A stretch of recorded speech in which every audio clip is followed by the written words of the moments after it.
अस्सलाम वालेकुम YouTube family, welcome to Masara kitchen. आज मैं मसारा किचन में बना रही हूँ मटर पुलाव। और मटर पुलाव बनाने के लिए मैंने यहाँ पे लिए हैं आधा किलो बासमती चावल। इसमें जाएंगे 2 मीडियम साइज के प्याज, जिन्हें मैंने स्लाइस में मतलब कि जॉलियन कटिंग कर ली है।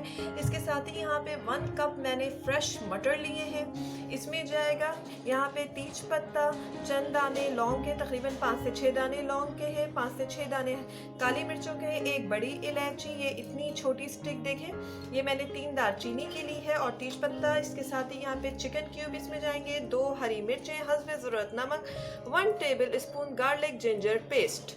तो चलिए फिर रेसिपी की तरफ चलते हैं, किस तरीके से मटर पुलाव रेडी करना है।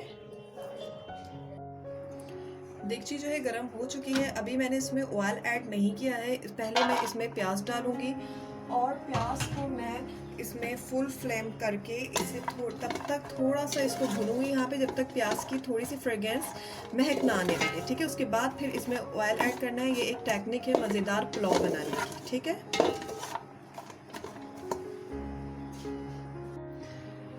प्याज जो है मैंने थोड़ी देर इसको भुना है। अब इसमें से महक आनी शुरू हो गई है, तो मैं अब इसमें तकरीबन हाफ कप के करीब इसमें ऑयल ऐड करूँगी, और ऑयल जो है इसी में गर्म होगा, और फिर प्याज जो है वो इसी में फ्राई होंगे। ठीक है, देखिए मैंने ऑयल ऐड कर दिया। मैं इसमें प्याज को फ्राई करूँगी। ये देखिए प्याज जो है पुलाव के लिए ब्राउन हो चुकी है। इसमें से हाफ प्याज जो है वो मैं निकाल लूँगी, और हाफ प्याज इसी में रहने दूँगी। अभी हाफ प्याज जो है मैंने पैन में ही रहने दिए थे। ठीक है, अब मैंने इसमें जो गरम मसाला रखा था, मैंने इसमें हाफ टी स्पून सफ़ेद ज़ीरा भी ऐड किया है। सही है, वो डाल दिया। अब इसमें जाएगा गार्लिक जिंजर पेस्ट,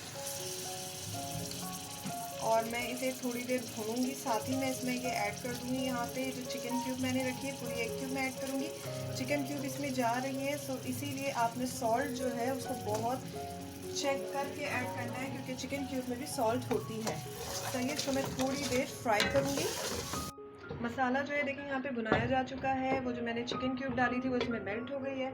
अब इस स्टेज में इसमें मैं डालूंगी यहाँ पे जो मैंने मटर रखे हुए थे, मटर जाएगा इसमें। अब इसमें ऐड करूँगी मैं मटर, और साथ ही इसमें डालूंगी पानी। मटर डाल के मैंने यहाँ पे 1.5 गिलास पानी ऐड कर दिया इसमें, और अब मैं इसे 10 से 15 मिनट कवर करके रहने दूंगी, तब तक मटर अच्छे से गल जाएं। फिर उसमें चावल ऐड करूँगी। 10 मिनट हो चुके हैं, मटर जो है वो गल चुके हैं। अब मैंने जो चावल भिगो के रखे थे वो मैं इसमें ऐड कर दूंगी। थी जो मैंने 2 अदद हरी मिर्चें रखी थी वो भी ऐड कर दी हैं, और इतना पानी जो है वो सही है। ठीक है, पुलाव के लिए, क्योंकि हम जब दम देंगे तो उसमें ही चावल जो है वो गलेंगे, ज़्यादा पानी हो जाए। गीला चावल करने से अच्छा है कि इतना ही पानी रहने दें। तो अब मैं इसे फुल हीट पे कवर करके पानी खुश्क होने तक इसको पकाऊंगी। पानी देखिए पुलाव में अच्छी तरीके से जस्ट हो चुका है। दाने देखिए कितने खिले खिले बिल्कुल अलग अलग हैं। अब मैं इसे 5 मिनट दम पे दूंगी, फिर आपको सर्व करके दिखाते हैं किस तरीके से मटर पुलाव रेडी हुआ है। मज़ेदार मटर पुलाव तैयार हो चुके हैं। अगर आपने अब तक मेरी रेसिपी को लाइक नहीं किया है तो प्लीज़ उसे लाइक करें, और अब तक अगर आपने मेरे चैनल को सब्सक्राइब नहीं किया है तो प्लीज़ मेरे चैनल को सब्सक्राइब करें, और इसके साथ ही मुझे इजाज़त दीजिए। अल्लाह हाफिज़।